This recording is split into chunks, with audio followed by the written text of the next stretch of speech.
What are the uses of correlation? Now, the correlation design is useful for all kinds of quantitative data sets, but it is commonly used within market research.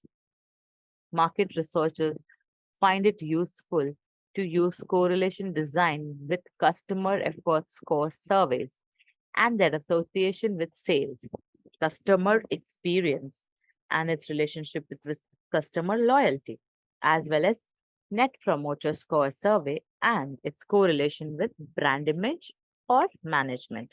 These surveys include many relevant questions that make them ideal to study in correlation research design. In market research, correlational methods help in isolating variable and seeing how they interact with each other. Examples of correlation research. Correlation research examples abound, highlight a variety of scenarios in which a correlation study may be used to discover a statistical behavior. So, you want to know if those who are rich or much less tolerant you feel. So, we'll look into certain examples of correlation research. So, correlation examples abound highlight a variety of scenarios in which a correlation study may be used to discover a statistical behavior trend for the variable examined.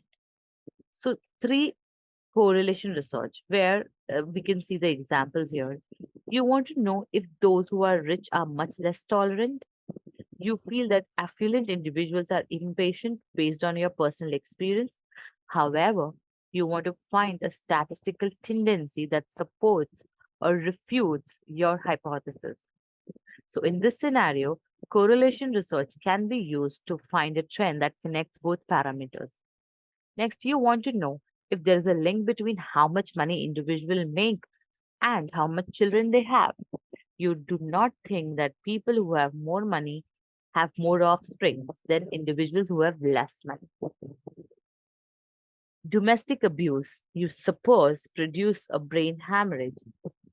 You can't do an experiment since it's unacceptable to subject individuals to domestic abuse on purpose.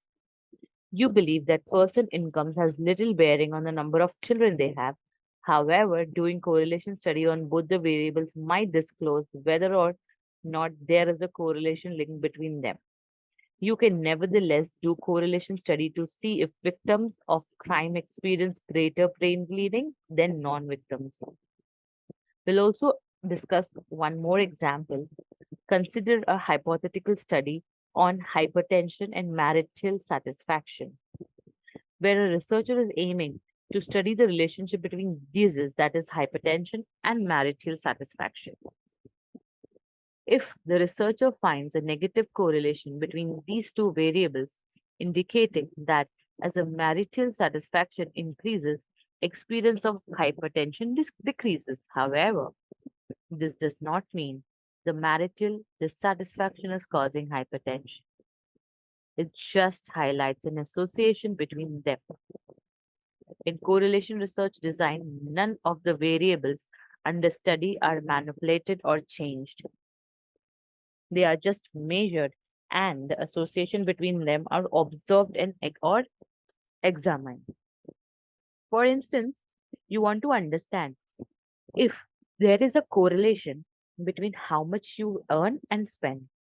You may carry out correlation research to see if any relationship between the two exists. If you find out positive correlation, it indicates that as the amount of earning increases, the spending also increases. We have discussed certain examples to give you a better understanding of this topic. So, lastly, I'll conclude. So, while correlation does not necessarily imply causation, causation does not imply correlation, correlation research is a stepping stone to the more powerful experimental method and is more useful than it may seem because some of the recently developed complex correlation designs allow from some very limited casual inferences. Findings from this relation research can be used to determine prevalence and relationship among variables and to forecast events from a current data and knowledge. So, lastly, before saying goodbye, so to conduct correlation research, researcher must firstly identify what two or more variables they wish to examine.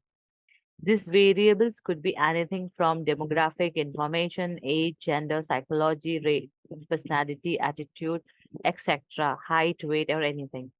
Once these variables have been identified, researcher must collect data on each one to measure their relationship with another one. This could involve survey, interviews, experiments, or other types of collection methods, which we have studied in this topic, depending on the nature of your study. Once all the data has been collected and analyzed, the researcher can assess whether there is a correlation between two variables by looking at how closely they are related. If there is a strong relation between two variables, it means when one variable change, so do the other. So we have seen a lot of examples also for this, and here I conclude the topic. Thank you.